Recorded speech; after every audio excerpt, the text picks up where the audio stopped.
பசங்களுக்கு இந்த வாரம் ஸ்கூல் பார்த்திங்கன்னா சாட்டர்டே சண்டே 2 நாள் லீவ் விட்டுட்டாங்க. ஸோ எப்பயுமே பார்த்திங்கன்னா சண்டே மட்டும்தான் லீவாக இருக்கும். இந்த வாட்டி சாட்டர்டேவும் சேர்த்து லீவ் விட்டுருக்காங்க. ஸோ அப்போ எடுத்த வீடியோ தான். பசங்களுக்கு பார்த்திங்கன்னா வீட்டில் ரொம்ப போர் அடிக்குதுன்னு சொன்னாங்க. இப்போ காட்டுக்கு கூட்டிகிட்டு வந்தாச்சு. என்ன பண்ணிகிட்ருக்காங்கன்னா இந்த கோரிக்கான்னு சொல்லுவாங்கள்ல, அது தாங்க கொஞ்ச நாளுக்கு முன்னாடி விதை போட்டிருந்தோம். இப்போ காய் வந்துட்டுருக்கு. அது தாங்க பறிச்சிட்ருக்காங்க. சில பேர் பார்த்திங்கன்னா கொத்தவரங்கான்னு சொல்லுவாங்க. ஸோ அந்த காய் தாங்க. காலையில் எல்லா வேலையும் வீட்டில் முடிச்சுட்டு நேராக காட்டுக்கு வந்தாச்சு. ஸோ இதுக்கப்புறம் பார்த்திங்கன்னா நான் ரெஸ்ட்டு தான் எடுக்கணும். ஆனால் முடிஞ்ச அளவுக்கு பார்த்திங்கன்னா காட்டில் வந்து என்ன இருக்கோ அதெல்லாம் எடுத்துகிட்டு போயிடலான்னு இங்கேயே தான் இருக்கோம் நாங்கள். வெயில் பார்த்திங்கன்னா கொஞ்சம் அதிகமாக தான் இருந்துச்சு.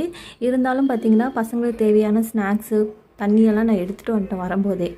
இப்போ பார்த்திங்கன்னா இங்கே பாருங்கள், கொய்யாக்காய் பாருங்கள். இப்போ தாங்க இது ஸ்டார்ட் ஆகிருக்கு. அதனால் ஒரு கொய்யாக்காய் தான் பறிக்கிற மாதிரி இருக்குது. இதை பார்த்திங்கன்னா பசங்களுக்கு ஷேர் பண்ணி கொடுத்துருவேன். இன்னொரு முக்கியமான வேலை ஒன்று இருக்குது. என்னென்னா மாங்காய் பறிக்கணும். ஸோ இப்போ பார்க்கும்போது தெரிஞ்சிருக்கும், இங்கே ஒரு மாங்காய் மரம் வரும் பாருங்கள். இங்கே தான் பார்த்திங்கன்னா மாங்காய் இப்போ பறிக்க போகிறோம்.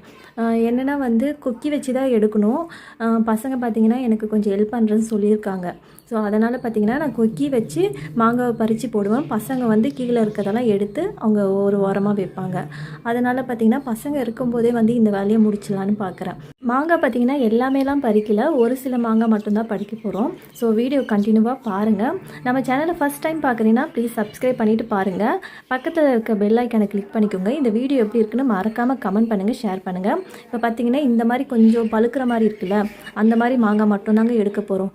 ஸோ இப்போ பார்க்கும்போதே தெரிஞ்சிருக்கோம், ஓரளவுக்கு எடுத்துட்டோம். இதுக்கப்புறம் பார்த்திங்கன்னா பசங்களும் டயர்ட் ஆகிட்டாங்க, நானும் ரொம்ப டயர்ட் ஆகிட்டேன். ஸோ இதுக்கப்புறம் பார்த்திங்கன்னா நாங்கள் வீட்டுக்கு கிளம்ப போகிறோங்க. நாங்கள் எடுத்துகிட்டு வந்த கொக்கி வந்து ரொம்பவே வெயிட்டாக இருக்கும். எனக்கு வந்து அன்றைக்கி எதுவுமே தெரியல. மறுநாள் வந்து கை ரொம்பவே வலி எடுத்துச்சு. அதனால் பார்த்திங்கன்னா இருக்கிறத வந்து இப்போதைக்கு வந்து எடுத்தாச்சு. இதுக்கப்புறம் ஒரு கொஞ்ச நாள் கழித்து தான் எடுக்கலான்னு இருக்கேன். இது வந்து கையிலே கொஞ்சம் பிடுங்குற மாதிரி இருக்கிற பழம்லாம் கொஞ்சம் எடுத்துட்டேன். இப்போ அவ்வளோதாங்க, நாங்கள் வீட்டுக்கு கிளம்ப போகிறோம். அந்த கொக்கி பாருங்கள், இங்கே வச்சுருக்க பாருங்கள், எவ்வளோ பெருசாக இருக்குல்ல. என்னால் தூக்கவே முடியல. ஸோ பார்த்திங்கன்னா எனக்கு வந்து பயங்கர கைவலி வந்துடுச்சு அடுத்த நாள்.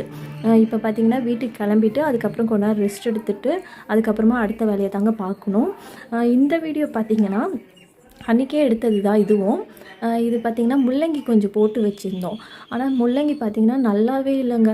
ஸோ இப்படி வரும்னு நாங்கள் எதிர்பார்க்கவே இல்லை. எல்லாமே வேஸ்ட்டாக தான் போச்சு. ஒரு சிலது பார்த்திங்கன்னா ரொம்ப தின்னாக இருந்துச்சு. இதெல்லாம் யூஸே பண்ண முடியாதுன்னு நான் நினைக்கிறேன். நான் வீட்டுக்கு போயிட்டு பார்த்திங்கன்னா நான் வந்து அதை கழுவி காமிக்கிறேன் பாருங்கள். இந்த அளவுக்கு தாங்க இருந்துச்சு. அது இல்லாமல் கொஞ்சம் சொத்தையாகவும் இருந்துச்சு. ஸோ அது போட்டது கொஞ்சம் வேஸ்ட்டு தான் நினைக்கிறேன். ஸோ உங்களுக்கு இந்த வீடியோ பிடிச்சிருக்கோன்னு நினைக்கிறேன். மறக்காமல் எப்படி இருந்துச்சுன்னு கமெண்ட் பண்ணுங்கள், ஷேர் பண்ணுங்கள், லைக் பண்ணுங்கள். தேங்க்யூ ஃபார் வாட்சிங் ஃப்ரெண்ட்ஸ். Bye bye.